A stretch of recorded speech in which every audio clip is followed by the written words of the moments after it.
So yeah, Santa Monica is behind us, headed towards Malibu that way. We're right here at Will Rogers right now, the State Park, State Beach. And if you look up this way, you'll start to see sunset, which is the first point. Between here and there's a bunch of little jetties that in the wintertime when we get wind swells out of like the west, northwest, each of those spots can get good, but they're super, super fickle and pretty rare. Right here, there's a big river right off Chautauqua. And so when we get the heavy rains, this river that we'll see right ahead here will blow a sandbar out right there. And once in a while, right here, that sand will blow out and then there'll be good sandbars out there, but it's pretty rare, but when you get it, it's kind of a special little thing because it is so rare. Will Rogers off here to the left. Right up ahead here, this is the Baywatch headquarters. So that was where Baywatch was filmed. And then these jetties here, you can kind of see it, first jetty, second jetty, those can be waves. But really, nobody surfs those spots unless you know this area and they're fickle, and so they're really hard to get. So from here, you start to see the first point break, and it's Sunset. So it's right where Sunset Boulevard hits PCH. And that super popular, super friendly wave, it's easy for beginners to surf, and it's often super, super crowded.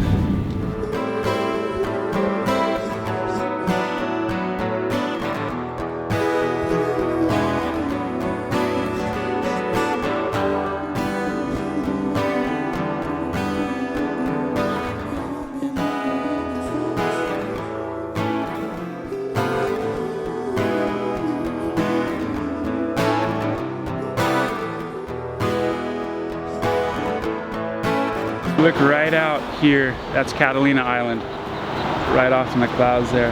Then there's a little break where you see clear water, and then the point there, that's Palos Verdes. So Palos Verdes wraps around, you go through Hermosa Beach, Manhattan Beach, through Venice, Santa Monica, and around here.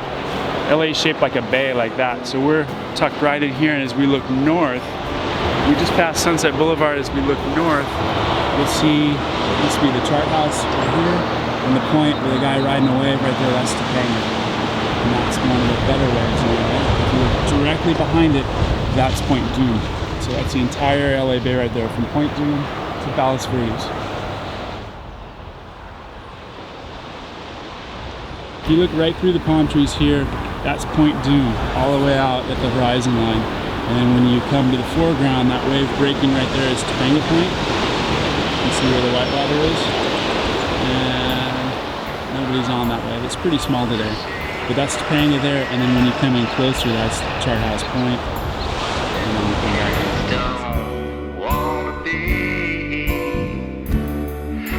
in. Way back in early days of LA, there's well, basically LA, there's two sides of the bay. There's Palos Verdes here, and on the other side, that's where San Pedro and Long Beach Harbor and all that.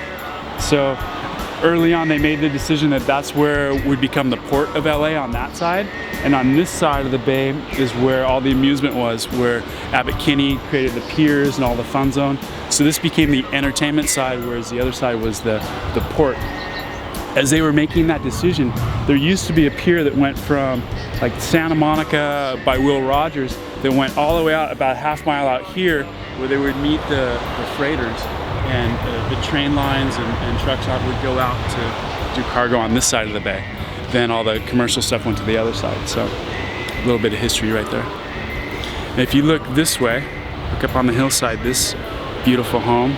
This is the Thelma Todd house. So if you look at the early maps of this area, that was one of the first homes. It's iconic to the area, and it's always under renovation, but it's just the iconic place. And so there's Thelma Todd's. This red brick house was one of the first ones in the neighborhood. And then you have the Getty Villa, which is on the other side of this hill in the valley right there.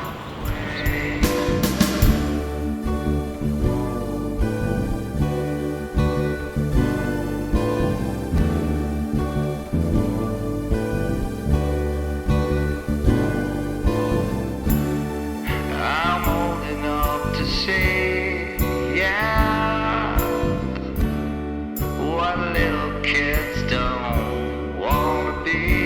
people, as they drive up PCH, think that this is the Getty, or part of the Getty Villa, but it's not. This is a private residence with an insane view. So this whole street they had to rebuild. This is where all the homes were lost. And this is that view of the LA Bay right here. See, we're looking right out here is Catalina Island. Come back through the bay, you can actually see the piers. You see Manhattan Beach Pier, you see Venice Beach Pier, you see Santa Monica Pier, and it comes back around, and these rocks right up ahead, that's the top of Sunset Boulevard right there.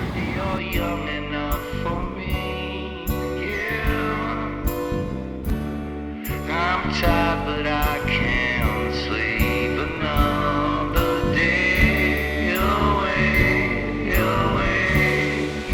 Sleeping another day away, away. But little boy, get up out of bed, do what your mama said, ride your bicycle, don't get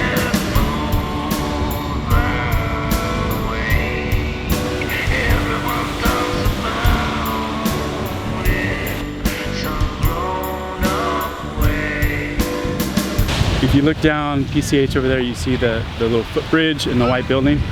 I used to live right above that for 25 years. So my studio was there, looking up the point at this wave right here, which is called Topanga, which you see a guy learning how to surf right there. Oh, and this is my home backyard surf spot for like 25 years. So, you know, after a while you get to know basically everyone around here. So yeah, until the mid 80s, there were homes all along the point here. And so it was a private beach.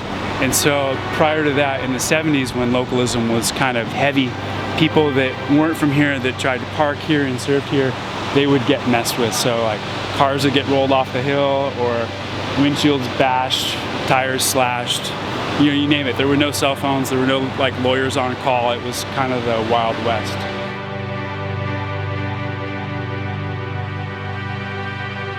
So one of the things that's interesting about surfing in LA is everybody has equal access, you know, especially around here where you can, you know, we're on PCH and you can see the waves.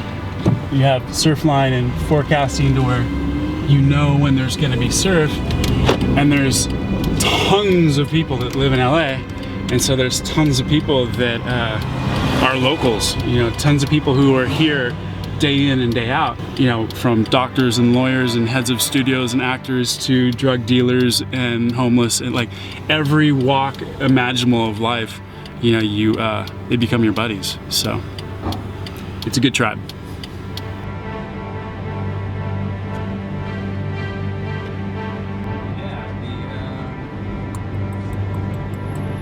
Duke's, iconic Duke's in the Barefoot Bar. They have a really good mahi-mahi sandwich. So that and the curly fries, pretty tasty. And there's actually a little spot out there that there can be waves, but it's hard to get to, hard to find when it's breaking, and there's usually gonna be the same like handful of people out there that don't want you to be there.